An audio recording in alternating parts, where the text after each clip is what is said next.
दरवर्षी सरासरी 64,000 महिला महाराष्ट्रातून गायब होतात. पदर माझ्या लाडक्या बहिणींचा नराधमांच्या हाती. एक माणूस नागपूरचा, तुमचे महाराज पळून गेले, बाजी प्रभू नसते तर तुमचे महाराज वाचले नसते, संभाजी महाराज अशा प्रकारचं बोलणं. स्वतःला भाऊ म्हणवणारे व्यस्त सत्तेच्या पाठी पुनरावृत्ती करायची असेल असं जर मंत्री म्हणत असतील या राज्याचे, तर अपेक्षा कुणाकडून करायच्या? भाऊ आहेत कुठे? सुरक्षा देतो सांगणाऱ्यांचे शब्द म्हणजे नुसतेच दगडगोटे. या राजवटीमध्ये आम्ही सुरक्षित नाही. एका केंद्रीय मंत्र्यांच्या मुलींचा तिच्या मैत्रिणीचा भर रस्त्यामध्ये छेड काढली जाते आणि सोबत पोलीस असताना सुद्धा व्हिडिओ बनवला जातो. गृहराज्यमंत्री म्हणतात की मुलीने विरोध का केला, असं बोलून एक प्रकारे गुन्ह्याची जबाबदारी पीडित मुलीवर ढकलण्याचा हा प्रकार तर नाही ना. छत्रपती शिवाजी महाराजांच्या सैन्यात मुस्लिम नव्हते. हा कुठला शोध आणला गेला? 1.5 तासापासून पोलिसांना फोन केला जात होता.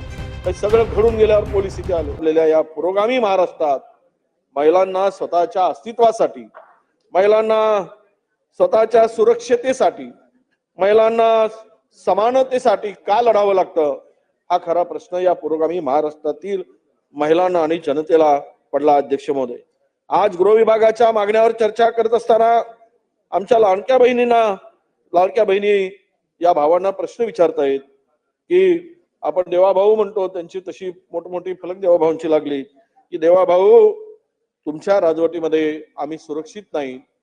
अशा प्रकारच्या महिलांचा टाओ या महाराष्ट्रामध्ये आपल्याला दिसतोय. अध्यक्ष महोदय, भ्रष्टाचार आणि सत्तेच्या भांडणात अडकलेल्या सरकारला महिला सुरक्षा पूर्णतः वेशीवर टांगली आहे. अशा प्रकारची स्थिती महाराष्ट्रामध्ये अध्यक्ष महोदय या ठिकाणी दिसते आहे.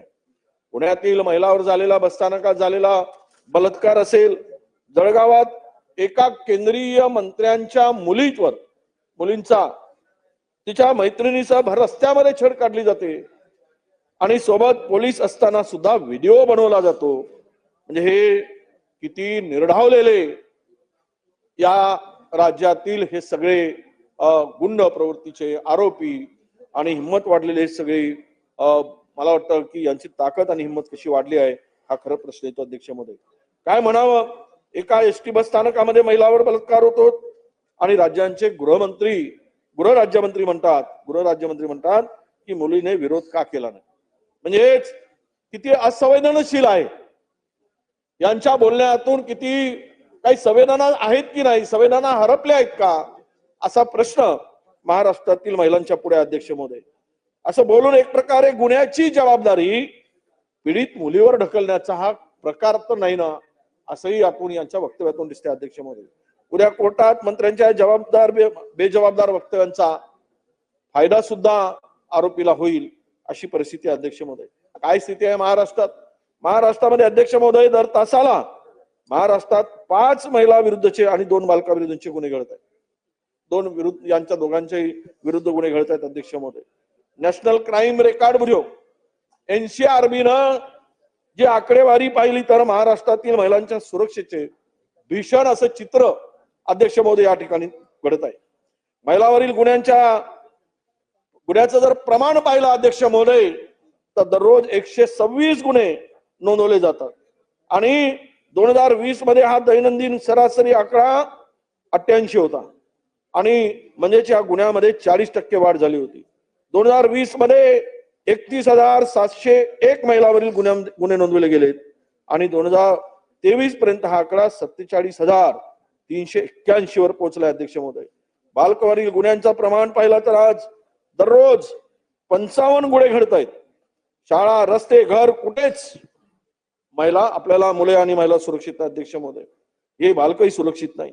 2022 ते 23 या एका वर्षामध्ये बलात्कारांच्या घटनांमध्ये जी वाढ झाली अध्यक्ष महोदय, ती 6.2% वाढ होती.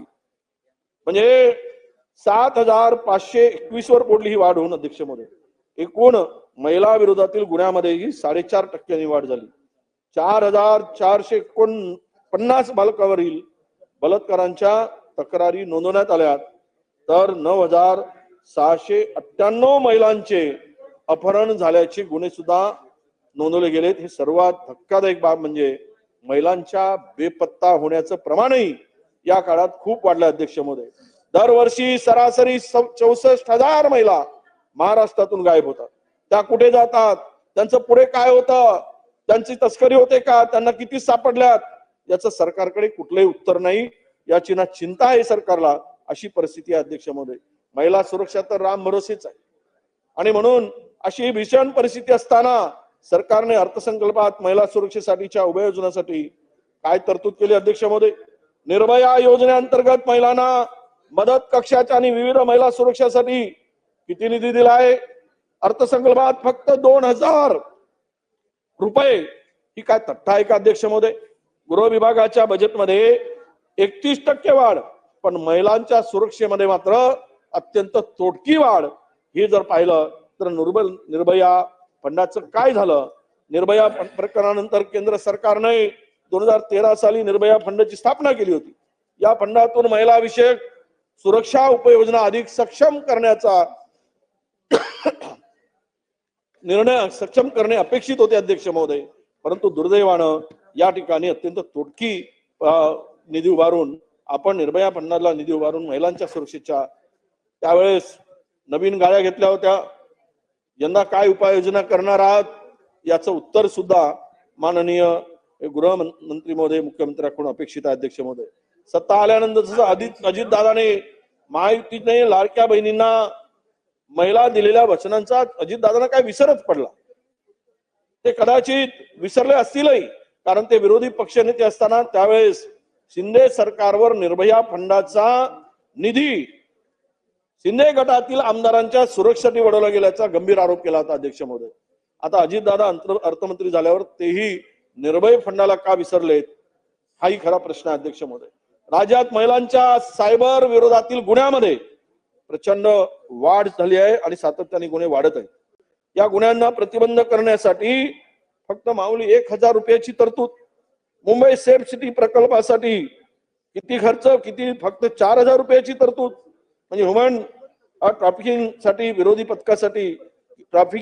पथकासाठी जी तरतूद केली आहे ती फक्त 2000 रुपयाची अध्यक्ष महोदय.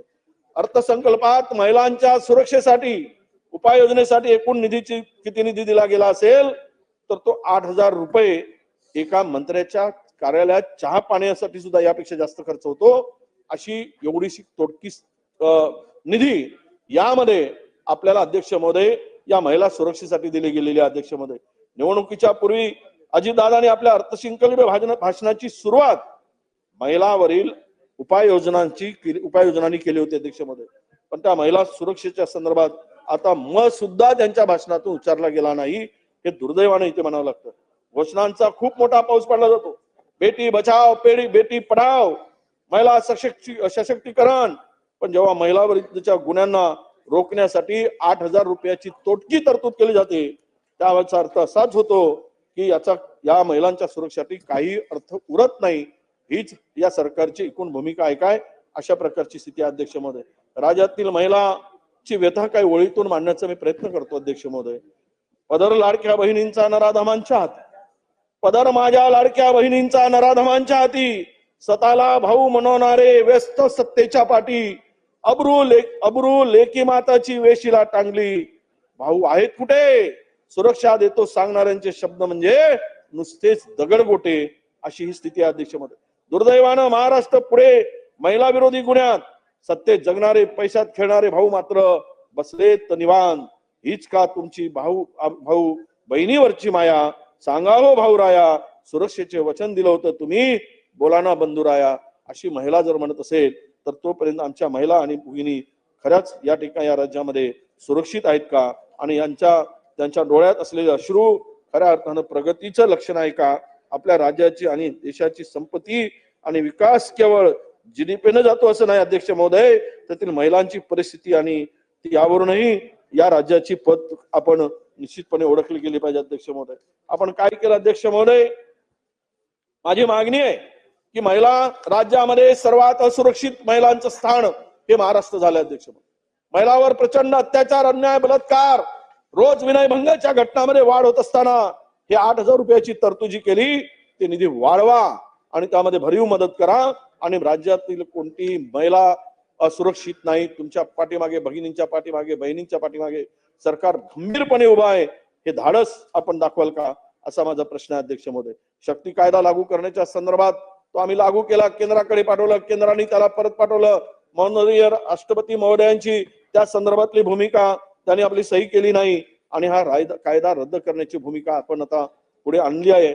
म्हणून मला आपल्याला विचारायचं आहे, महाराष्ट्राच्या या कायद्याला केंद्राने जरी मान्यता दिली नाही, पण हा कायदा अजूनही रोखून ठेवला, हे दुर्भाग्यपूर्ण आहे. आजच्या या चर्चेच्या माध्यमातून आमची राज्याच्या मुख्यमंत्र्यांना विनंती आहे की त्यांनी केंद्रीय गृहमंत्र्यांशी चर्चा करावी आणि हा कायद्याचं महत्व पटवून देऊन हा कायदा लागू करण्यावा, अंमलात आणावा, अशी आमची त्यांना विनंती आहे अध्यक्ष महोदय. आपण 25,000 महिला पोलिसांची भरती केली जाईल असं मुख्यमंत्री असताना एकनाथ शिंदे साहेबांनी सांगितलं. या संदर्भात कुठेच काहीच वाच्यता नाही. त्यांनी दिलेलं वचन या सरकारने विसरले काय, हा खरा प्रश्न येतो अध्यक्ष महोदय. खरं म्हणजे महाराष्ट्रातील आत्ताचं अस्थिर वातावरण पाहता गुंडावर धाक नाही, दंगलखोरावर धाक नाही, बेफाम बोलणाऱ्यावर धाक नाही अध्यक्ष महोदय, अशी आपली परिस्थिती आहे अध्यक्ष महोदय. नागपूर हे माननीय मुख्यमंत्र्यांचं घर आहे. या आपल्या घरात आग लागली का, कोणी लावली? 350 वर्षापूर्वीची औरंगजेबाची कबर उघडून टाकायची म्हणून हा कबरीचा मुद्दा नागपूरचा काही संबंध नसताना तिथे जाळपोळ का झाली, दगडफेक का झाली, लोकांच्या घरांचं वाहनांचं नुकसान का झालं, याचं उत्तरही या ठिकाणी अपेक्षित आहे अध्यक्ष महोदय.